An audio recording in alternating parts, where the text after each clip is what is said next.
एडलेट का वो match 365 run का इम्पॉसिबल चेस, जहां बाकी कैप्टनशिप ड्रॉ के लिए खेलते, वही कोहली ने जीत के लिए अपनी जान लगा दी। और जब लग रहा था ये एक मिरेकल होने वाला है, इंडिया सिर्फ 48 रनों से हार गई। उस मैच में विराट कोहली ने 169 रन की पारी खेली, लेकिन उस डिफीट में एक मैसेज था कि ये नई टीम हारने से डरती नहीं, जीत के लिए खेलती है। और फिर शुरुआत हुआ विराट कोहली का अंडर एक नए दौर का सफर। विराट कोहली एक फेल्ड कैप्टन, बिकॉज उनका रिकॉर्ड बहुत ज्यादा ऑर्डिनरी है। अपने बेकार कैप्टनसी में विराट कोहली ने इंडिया को सिर्फ 42 महीने तक ही टॉप पर रखा। पहली बार इंडिया इतने समय तक टेस्ट में टॉप पर थी। उनके नाम एक और ऑर्डिनरी रिकॉर्ड है, most successful Asian test captain, सिर्फ 40 विन के साथ। एक और रिकॉर्ड देख लो, 5 साल तक कोई टेस्ट मैच अपने पास रखता है क्या? बाकी टीम्स लूडो खेलने आई है क्या यहाँ पे? And salute my captain for being the captain of the team that beat Australia for the first time in Australia in a series. तो इस वीडियो में हम देखेंगे विराट कोहली को क्यों एक फेल्ड कैप्टन कहा जाता है, जो कभी फेल्ड हुआ ही नहीं।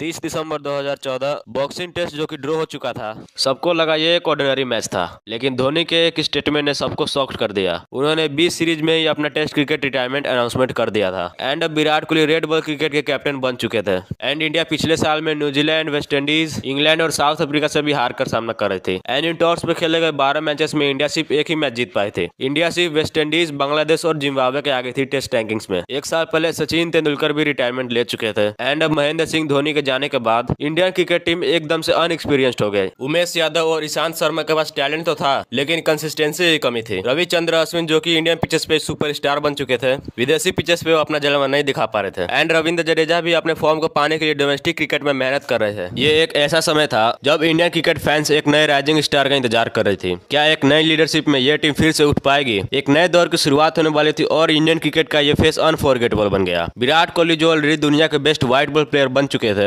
जब उन्होंने धोनी से कैप्टेंसी संभाली, उनका जुनून और अग्रेशन सबके सामने था। जब एडलेट में वो स्टैंडिंग कैप्टन थे और कोहली ने दिखाया कि वो क्यों अपने फॉर्मर कैप्टन से इतने डिफरेंट है। एडलेट का वो मैच 365 रन का इम्पॉसिबल चेस, जहां बाकी कैप्टनशिप ड्रॉ के लिए खेलते, वही कोहली ने जीत के लिए अपनी जान लगा दी। और जब लग रहा था ये एक मिरेकल होने वाला है, इंडिया सिर्फ 48 रनों से हार गई। उस मैच में विराट कोहली ने 169 रन की पारी खेली, लेकिन उस डिफीट में एक मैसेज था कि ये नई टीम हारने से डरती नहीं, जीत के लिए खेलती है। और फिर शुरुआत हुआ विराट कोहली का अंडर एक नए दौर का सफर। 5 साल के अंदर उन्होंने जो हासिल किया वो एक मिरेकल से कम नहीं। इंडिया आईसीसी रैंकिंग्स में लगातार टॉप पर रही। श्रीलंका और ऑस्ट्रेलिया में भी back to back series win किया। एंड पहली बार कोई एशियन कैप्टन ने ऑस्ट्रेलिया में जाकर लगातार 2 बार सीरीज जीती और घर पे एक अनब्रेकेबल स्ट्रीक बनाया लगातार 14 सीरीज विन के साथ। विराट कोहली के इस कप्तानी ने इंडियन क्रिकेट को एक नए लेवल पर जाकर खड़ा कर दिया था। नेवर गिव अप के इस एटीट्यूड ने इंडियन क्रिकेट को एक चैंपियन टीम बना दिया। इंडिया उस टाइम हर फॉर्मेट में डोमिनेट कर रहे थे। विराट कोहली ने धोनी के 27 टेस्ट विन्स का भी रिकॉर्ड तोड़ा। इंडिया ने विराट कोहली का लीडरशिप में 40 टेस्ट जीते एंड उनका विन रेट था 58.88%, जो दुनिया का सबसे सफल टेस्ट कैप्टन में से एक था। बस स्टीव वॉग और रिकी पोंटिंग जैसे लेजेंड उनके आगे थे। ओवरसीज जो हमेशा से इंडिया के लिए स्ट्रगल पॉइंट था, विराट कोहली ने वहां भी 16 टेस्ट जीते, सौरव गांगुली से 5 टेस्ट ज्यादा। लेकिन कोहली के कैप्टनसी के बाद सिर्फ नंबर्स तक सीमित नहीं है, ये विक्ट्रीज कैसे आई उसका भी एक अलग ही स्वैग है। इंडिया के टॉप 10 विक्ट्रीज में से 7 विक्ट्रीज तो विराट कोहली के कैप्टनसी में आई। ओवरसीज में 300 प्लस मार्जिन से जीतने वाले 2 मैचेस में विराट कोहली के कैप्टनसी में ही आए थे। और इंडिया का सबसे बड़ा टेस्ट विन भी कोहली के नाम है, by an innings and 272 runs. And ये डोमिनेशन सिर्फ 1-2 मैचेस के लिए नहीं था। 2019-20 होम सीजन में इंडिया ने 4 लगातार टेस्ट इनिंग्स मार्जिन से जीते। टेस्ट क्रिकेट के इतिहास में ऐसा पहली बार हुआ था। एंड विराट कोहली के कैप्टनसी का सबसे बड़ा डीएन है फास्ट बॉलिंग रिवॉल्यूशन, जिसने इंडिया को टेस्ट क्रिकेट का पावर हाउस बनाया। इंडिया हमेशा से स्पिन बॉलिंग पर डिपेंड रहा, बट ओवरसीज पिचेस पे सर्वाइवल के लिए इंडिया को पेस अटैक की जरूरत थी, जिसे विराट कोहली ने अच्छे से समझा और इसमें उनकी मदद की रवि शास्त्री ने। जसप्रीत बुमराह, मोहम्मद शमी, उमेश यादव और ईशांत शर्मा, ये सब विराट कोहली के कैप्टनसी में अपने पीक फॉर्म पे थे।